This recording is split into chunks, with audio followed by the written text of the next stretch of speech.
What makes human creativity so powerful in an age of increasingly capable machines? AI can generate images, compose music, and draft essays in seconds. But while these outputs often mimic human expression, they lack something vital: intent, emotion, and the deep, messy context that comes with lived experience. As educators, we are not just preparing students to coexist with AI, we're preparing them to express what it means to be human in a world where machines can imitate but not feel. Let's begin with creativity. AI excels at remixing existing content. Feed it 1,000 paintings, and it will generate a new one that blends styles. But that isn't the same as a student who paints their first mural based on their own story, struggles, and imagination. Human creativity often begins with vulnerability. Students bring their cultural backgrounds, identities, and dreams into their work.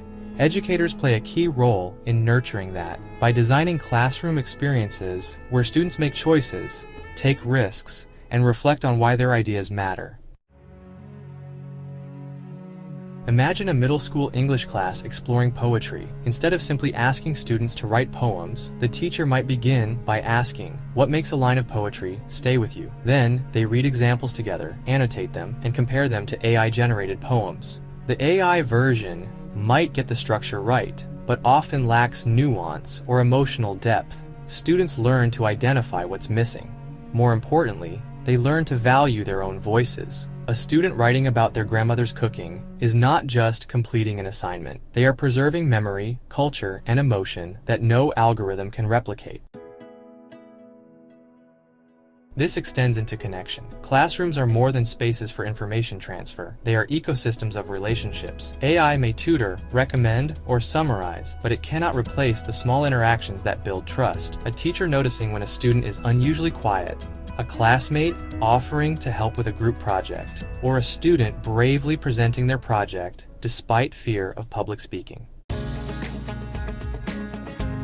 Take, for example, a collaborative science project where students investigate local water quality. Along the way, they disagree on methods, compromise, and learn to listen. These are not side effects of the assignment. They are the assignment.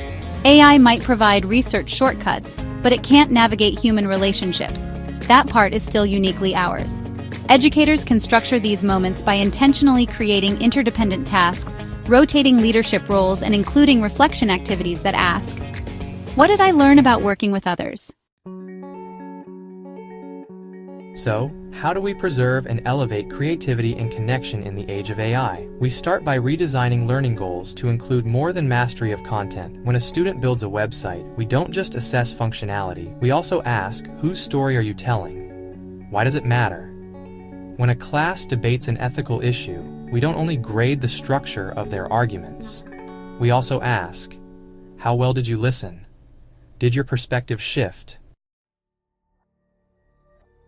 Educators can support this by modeling their own vulnerability. Share your drafts, reflect aloud, show students how learning is a process of becoming, not just performing. And when using AI tools, frame them not as substitutes for thinking, but as mirrors. Ask students to compare AI's response to their own. What did AI miss? What did you add? Why?